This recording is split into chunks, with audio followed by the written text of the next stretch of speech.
Minha mãe entregou ao meu irmão um cheque de US$ 15.000 no Natal.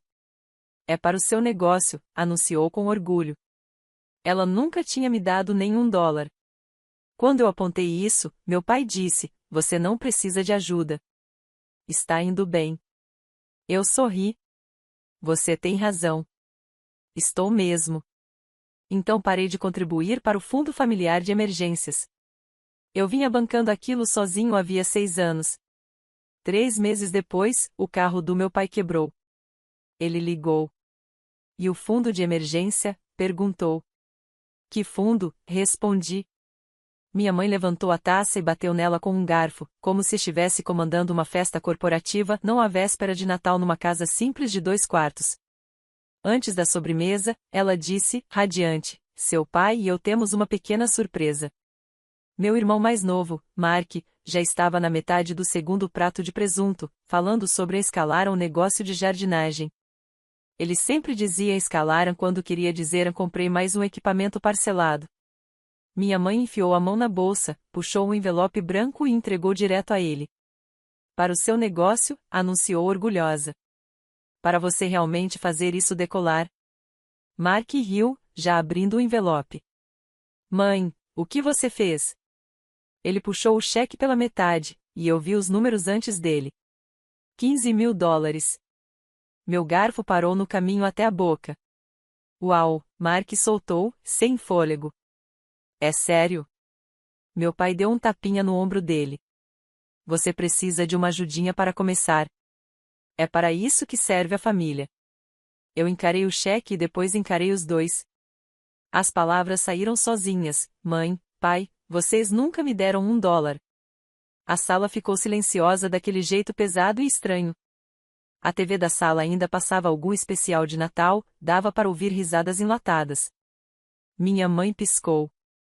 Bom, você nunca precisou. Meu pai interrompeu, com a testa franzida, como se eu estivesse constrangido diante da própria árvore.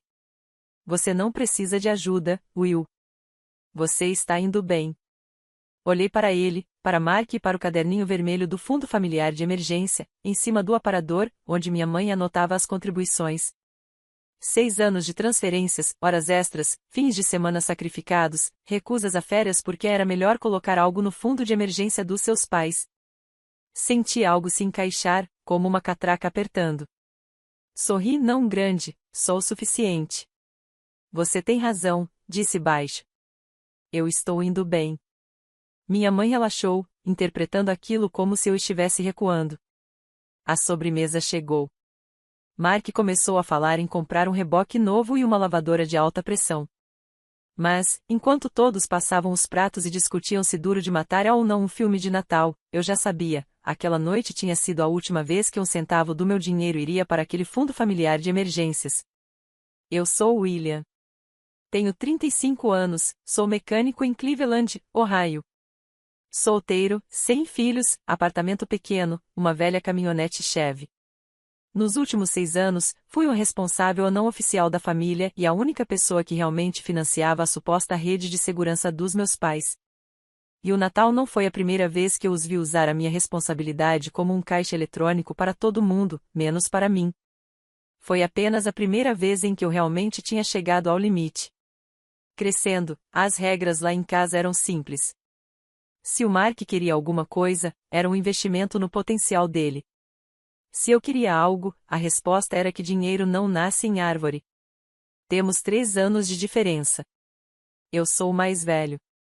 Quando criança, eu adorava desmontar coisas só para entender como funcionavam. Meu lugar favorito no mundo era a oficina do seu Johnson, ali na rua de baixo. Eu ia de bicicleta para lá depois da escola e ficava vendo ele desmontar motores como se fossem Lego. Aos 16 anos, consegui meu primeiro emprego trocando óleo naquela oficina por $8 a hora. Aos 16, o Mark ganhou um Honda Civic usado, com um laço em cima, porque hoje em dia criança precisa de carro. Quando apareceu a taxa do acampamento de futebol, minha mãe me chamou para conversar. A gente não tem esse dinheiro agora, querido. Talvez no ano que vem. Quando Mark quis uma guitarra nova e um amplificador, meu pai passou o cartão e disse: a gente tem que apoiar os talentos dele. Na época, essas diferenças não pareciam tão grandes. Elas só foram se acumulando. No ensino médio, eu pagava meu próprio celular trabalhando nos fins de semana. Uma vez, quando esqueci de mandar para minha mãe a minha parte da conta, ela cortou a minha linha.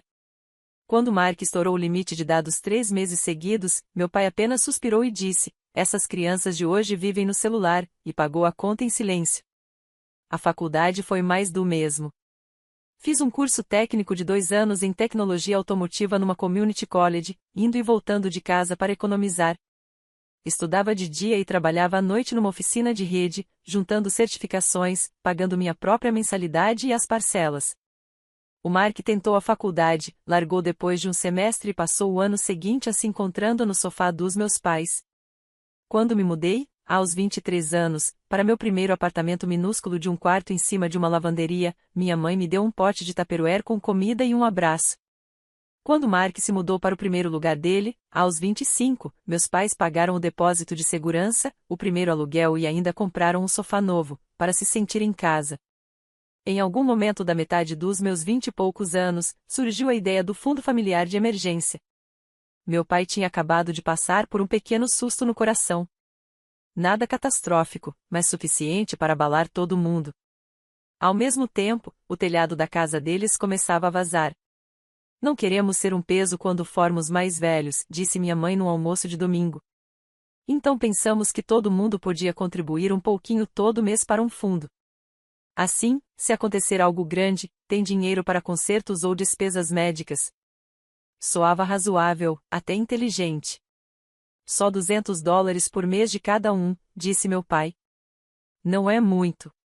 Vamos colocar numa poupança com bom rendimento. Se houver uma emergência, todo mundo sabe que existe um colchão. Fiz as contas de cabeça. 200 não me quebrariam. Meu aluguel era $750, meu salário líquido girava em torno de 2.500. Eu teria que parar de comer fora, talvez adiar a troca dos pneus. Mas eram meus pais. Tudo bem, eu disse. Consigo fazer isso. O Mark ficou olhando para o prato. Eu sou freelancer agora, ele disse. Na época, o freelancer dele era cortar grama e fazer bicos por fora. Minha renda é imprevisível. Deixe eu fazer meu negócio engrenar primeiro. Depois eu contribuo, e bem mais. Prometo. Minha mãe deu um tapinha no braço dele. Nós sabemos que você vai, querido. E assim o fundo familiar de emergência começou com uma única pessoa contribuindo, eu. No início, era algo informal. Todo dia 1º do mês, eu mandava $200 para minha mãe pelo Venmo com a observação a fundo de emergência. Ela anotava tudo num caderninho vermelho que guardava numa gaveta.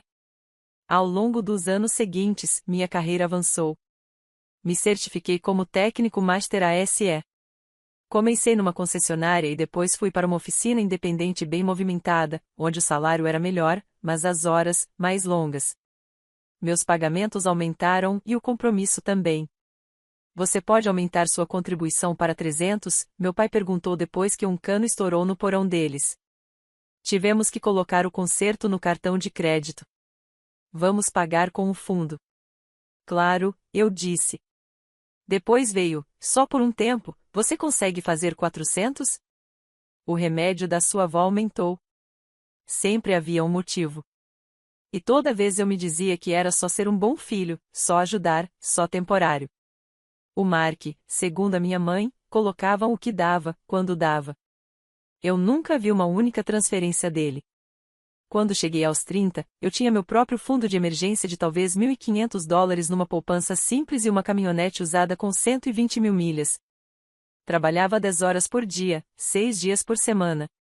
Chegava em casa exausto, comia jantar de micro-ondas e dormia no sofá. Mas, na narrativa dos meus pais, eu estava indo muito bem. Então, quando eles pediram para eu assumir o seguro do carro deles só até a gente colocar os cartões em dia, eu disse que sim.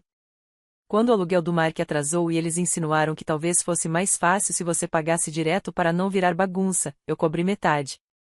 O acordo não dito parecia ser, eu seria o responsável, o resolvedor, a rede de segurança silenciosa. E, em troca, eu ganhava o quê? Um tapinha nas costas no dia de ação de graças por ser tão confiável. Não é que eu esperasse tratamento igual, centavo por centavo. Eu só nunca imaginei que o fundo de emergência, que me disseram ser para todos nós, viraria uma espécie de subsídio pessoal para o negócio do Mark, enquanto eu ainda passava uma semana por mês comendo miojo da marca mais barata. O padrão não apareceu de uma vez. Foi como ferrugem lenta num chassi. Um pontinho aqui, outro ali, até que um dia você bate a porta e tudo racha. Cena 1, o aquecedor de água. Eu tinha 29 anos, estava no porão dos meus pais, olhando para um tanque de 40 anos vazando água enferrujada no concreto. O encanador disse, já era. Meu pai falou, $1.100 por um novo, instalado.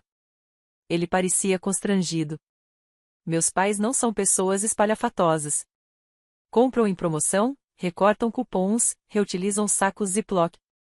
Pedir ajuda claramente doía. Ou talvez fosse isso que eu quisesse acreditar. Bom, é para isso que o fundo de emergência serve, não é? Eu disse. Quanto tem lá?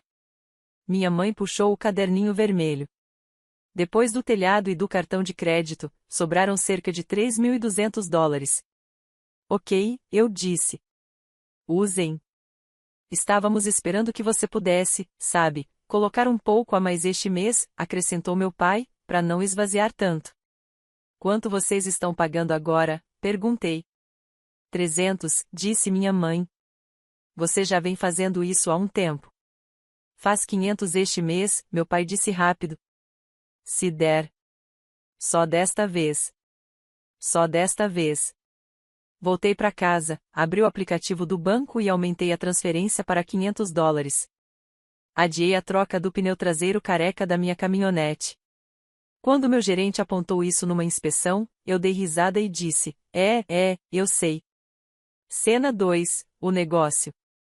Aos 32 anos, eu finalmente estava num ponto em que conseguia respirar um pouco. Tinha um pequeno 401k, pelo trabalho.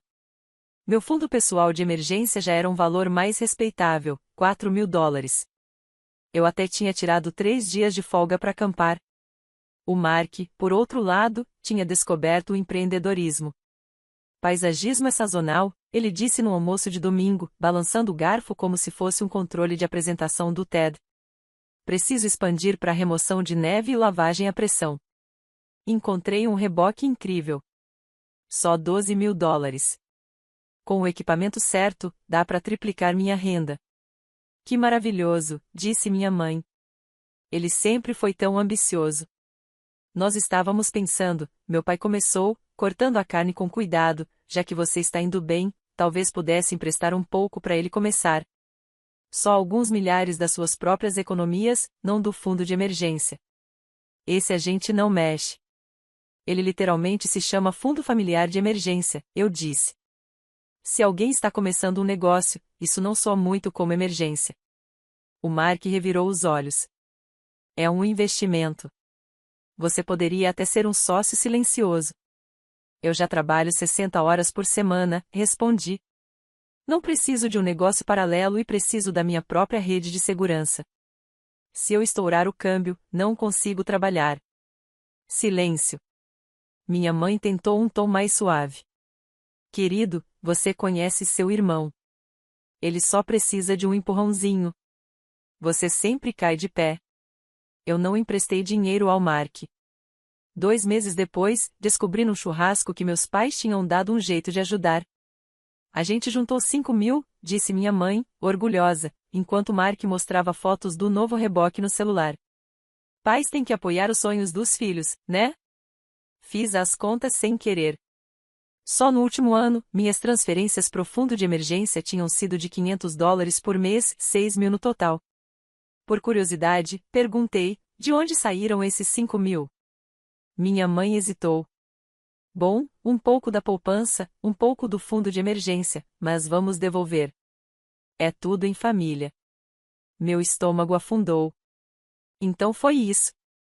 O fundo de emergência, o que eu vinha bancando, foi o que eles usaram. É de todos nós, meu pai retrucou. Você não é dono. Não seja possessivo. Eu me calei. Voltei para casa. Olhei para o meu próprio saldo bancário, aqueles $4.000, e disse a mim mesmo que estava tudo bem. É família. Cena 3. A minha própria emergência. No inverno passado, durante uma nevasca, bateram na traseira da minha caminhonete na freeway. Ninguém se machucou, mas a tampa traseira ficou destruída e o chassi levemente empenado. O seguro acabou cobrindo a maior parte, mas havia uma franquia de $1.000 e um período de espera de 2 semanas. Na mesma semana, a oficina ficou mais parada. Menos horas, salário menor. Pela primeira vez em anos, senti aquele velho aperto no estômago, números que não fechavam direito. Liguei para meus pais. Escuta, eu disse, tentando manter a voz firme. Este mês vou ficar meio apertado. Posso pular a transferência para o fundo de emergência só por um mês ou, talvez, pegar emprestado do fundo e devolver quando cair a restituição do imposto? Houve uma pausa. Meu pai suspirou. Will, esse fundo é para emergências de verdade. Fiquei olhando para a bancada lascada da minha cozinha. Meu caminhão é o meu trabalho, eu disse. Se eu não consigo chegar ao serviço, isso é uma emergência. Você deveria ter se planejado melhor, ele respondeu. Você sabe o que dizem, 6 meses de despesas guardadas e tudo mais. A gente não pode simplesmente mexer no fundo porque você teve uma batidinha. As palavras a mexer no fundo ficaram zunindo nos meus ouvidos. Eu não falhei com nenhum pagamento em 5 anos, falei baixo. Quanto eu já coloquei lá no total? Minha mãe mexeu em alguns papéis. Não começa com essa coisa de contar centavos. Fica feio. Mais ou menos quanto? Insisti. Uns 40 mil, ela disse por fim. Mas, de novo, isso não é só seu. A gente também colocou quando pôde. Desliguei sentindo como se alguém tivesse trocado todas as etiquetas da minha vida sem eu perceber. Minhas emergências não eram reais. Meu dinheiro não era realmente meu depois que entrava na conta deles. E então veio o Natal. A essa altura, minha contribuição já era de $650 por mês. Eu tinha aumentado só por um tempo quando o remédio de pressão do meu pai mudou e o carro da minha mãe precisou de pneus novos. 6 anos, uma média de 650 por mês, mais os anos em que foi menos e aqueles meses extras de 500. Uma noite, eu sentei e fiz as contas de verdade. Aproximadamente $47 mil. $47 mil de eu estar indo bem, de ajudar, de ser o bom filho. Então, quando minha mãe entregou ao Mark aquele cheque de $15 mil para o seu negócio, em frente à árvore, cercados por luzes piscando e cheiro de canela, alguma coisa finalmente quebrou. Não de forma barulhenta, nem dramática. Foi mais como uma ruptura limpa e final numa peça que já vinha com uma trinca fina havia anos. Eu vi minhas transferências naquele envelope. Meus jantares fora que eu deixei de ter, meus pneus carecas, minhas férias que nunca aconteceram. E quando meu pai disse, você não precisa de ajuda. Você está indo bem, eu entendi a verdade. Para eles, minha estabilidade não era algo que eu tinha construído. Era um recurso a ser explorado. Eu não gritei naquela noite. Não virei a mesa nem exigi que rasgassem o cheque. Comi minha fatia de torta. Ajudei minha mãe a embalar as sobras. Carreguei minha caminhonete com o mesmo balde plástico de enfeites de Natal que ela me fazia levar todo ano. Mas, quando cheguei em casa, não liguei a TV, sentei à mesa da cozinha com meu laptop, meus olerites e um bloco de anotações. Velhos hábitos entraram em ação. A mesma concentração que uso para diagnosticar um problema elétrico estranho. Passo a passo, sistema por sistema. Primeiro, abri o aplicativo do banco e puxei minhas transferências recorrentes. Lá estava, Fundo Emergência FAM, $650, todo dia 1º do mês. Cliquei em editar, fiquei alguns segundos com o cursor sobre o valor. Depois apertei cancelar transferência recorrente. Surgiu a confirmação, tem certeza? Sim. Eu tinha certeza. Em seguida, abri uma nova conta poupança no meu próprio nome, na cooperativa de crédito. Eu dei ao fundo o nome de A Emergência do Will, porque minha imaginação é a de uma porca de roda, mas isso me fez sorrir. Configurei uma nova transferência automática, $650 por mês, no mesmo dia, para aquela conta. O mesmo dinheiro, o mesmo sacrifício, só que com outro destino. Depois, puxei na cabeça o caderninho vermelho. 6 anos, uma média de 47 mil dólares enviados, mais ou menos. Eu sabia que nunca mais veria esse dinheiro. Também sabia que tentar recuperá-lo transformaria tudo numa guerra feia que eu não queria travar. Então tomei uma decisão. Tudo que eu já tinha contribuído até ali, passei a considerar como perdido. Um presente para meus pais, sábio ou não. O que eu podia controlar era o que vinha depois. O último passo foi o mais difícil. Digitei uma mensagem no grupo da família e apaguei 3 vezes. Parecia mesquinho mandar qualquer coisa. Também parecia fraco simplesmente sumir do acordo. No fim, resolvi escrever um e-mail. À moda antiga. Mãe, pai, tenho pensado sobre o fundo de emergência. Nos últimos 6 anos, contribuí com cerca de 47 mil dólares. Vocês disseram que também colocaram quando puderam, e eu acredito. A ideia do fundo era ajudar em situações urgentes, questões médicas, consertos da casa, esse tipo de coisa. No Natal, quando vi 15 mil dólares sendo dados ao Mark para a expansão do negócio, percebi que temos entendimentos diferentes do que é uma emergência. Não guardo ressentimento por ajudar vocês e não estou pedindo nenhum dinheiro de volta. Considerem tudo o que já contribuí como um presente. No entanto, não vou mais contribuir para o fundo familiar de emergência.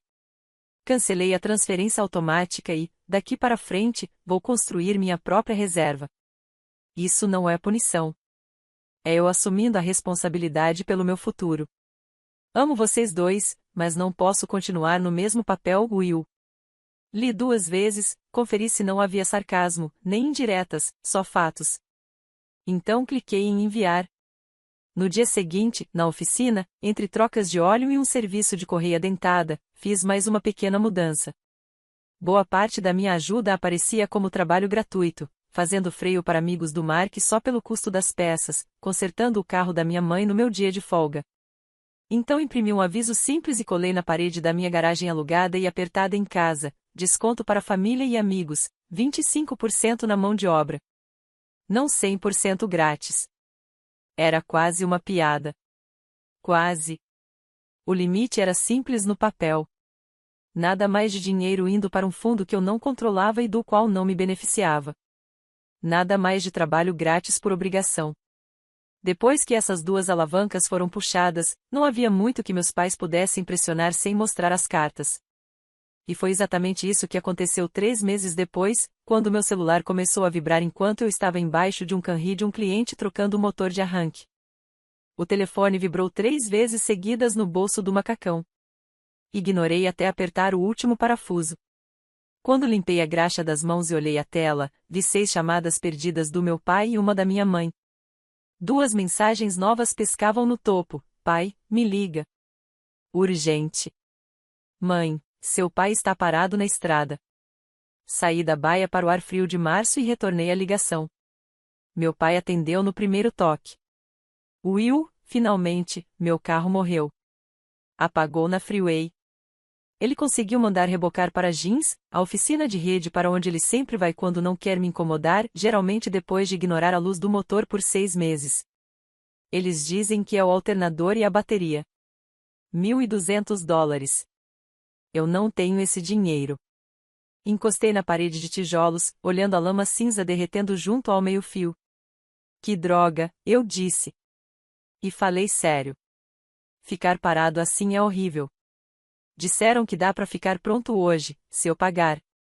Então preciso que você ligue no banco e libere o dinheiro do fundo de emergência. É para isso que ele existe.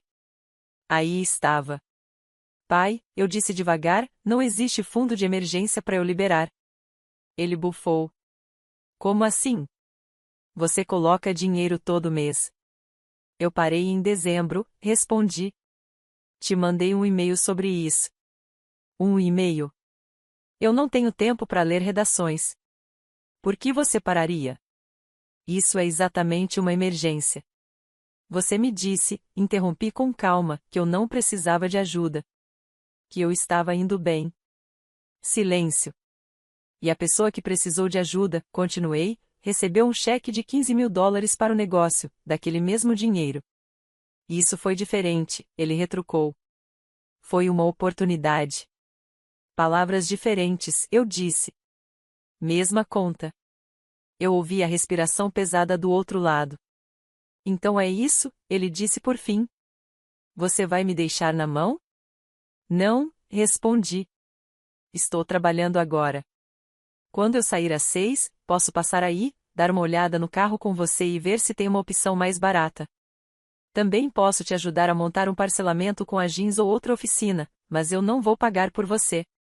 Ele ficou em silêncio por um bom tempo. Isso é mesquinhez, disse enfim. Depois de tudo que fizemos por você. Meu maxilar travou, mas mantive a voz firme.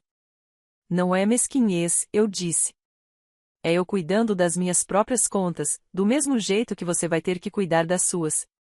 Ele desligou sem se despedir. Minutos depois, o grupo da família começou a pipocar. Mãe, seu pai está tremendo. Mãe, ele pode ter outra crise com esse estresse. Como você pode fazer isso com ele? Mark, cara, são $1.200. Você ganha isso numa semana. Cobre logo e para de drama. Mãe, não é hora de dar lição. Somos família. Fiquei olhando as bolhas surgirem na tela e então digitei uma única mensagem: estou trabalhando e pagando minhas próprias contas. Ofereci meu tempo e minha experiência. Eu não sou mais o fundo de emergência de vocês. O que escrevi em dezembro continua valendo. Em seguida, silenciei o grupo por 8 horas e voltei para o Canri. Eles acabaram colocando o conserto no cartão de crédito. Minha mãe me contou depois, num áudio com a voz embargada, que os juros eram um roubo e que, se eu não tivesse parado com o fundo, eles não estariam nessa situação. Eu não retornei a ligação. Algumas semanas depois, o Mark me mandou uma mensagem no privado. Então, você realmente parou de ajudar? Eu respondi, parei de ser o único a ajudar. Ele mandou de volta um meme de alguém fingindo desmaio, segurando pérolas, e depois escreveu: tanto faz, cara. Não venha chorar quando te tirarem do testamento. Essa parte até me fez rir. Não consegui pensar em um preço mais barato pela paz do que uma herança hipotética que eu provavelmente nunca veria. Os primeiros meses foram barulhentos. Mensagens de voz me acusando de ingratidão. Textões da minha mãe sobre valores familiares e a não foi assim que criamos você, tão frio. Um post no Facebook cheio de indiretas sobre filhos que abandonam os pais hoje em dia. Respondi apenas 3 vezes. Uma, para reafirmar meu limite. Outra, para lembrar que eu já tinha dado mais aos meus pais do que muita gente dá a vida inteira. Na terceira, escrevi: sempre vou atender o telefone para conversar. Não vou mandar dinheiro. Depois disso, parei de responder qualquer coisa que tivesse cifrão ou a palavra ajuda. Aos poucos, o barulho foi diminuindo. 1 ano depois, eu ainda moro no mesmo apartamento, mas agora ele realmente parece meu. Sofá novo pago à vista, pneus decentes na caminhonete e meu próprio fundo de emergência com pouco mais de $9.000. Confiro uma vez por mês e depois esqueço. As coisas com meus pais estão mais calmas. Ainda conversamos, mas agora o convite é: vem jantar, vou fazer lasanha, não a vem consertar isso. Meu pai faz turnos numa loja de ferragens. Minha mãe organiza livros na biblioteca. No último Natal, fui lá no dia 26, levei biscoitos e uma plantinha. Nada de conversa sobre dinheiro. Assistimos a um filme. Meu pai roncou. Minha mãe reclamou dos vizinhos. Foi normal. Ao sair, reparei no aparador. O caderninho vermelho tinha sumido. Só tinha uma tigela com chaves e moedas. Dirigindo para casa pela neve, percebi que eu não estava mais esperando que eles dissessem: você estava certo. A vitória não era eles entenderem. A vitória era eu não precisar disso. De volta ao meu sofá, conferi minha poupança. Não é enorme, não é um milagre, é só minha.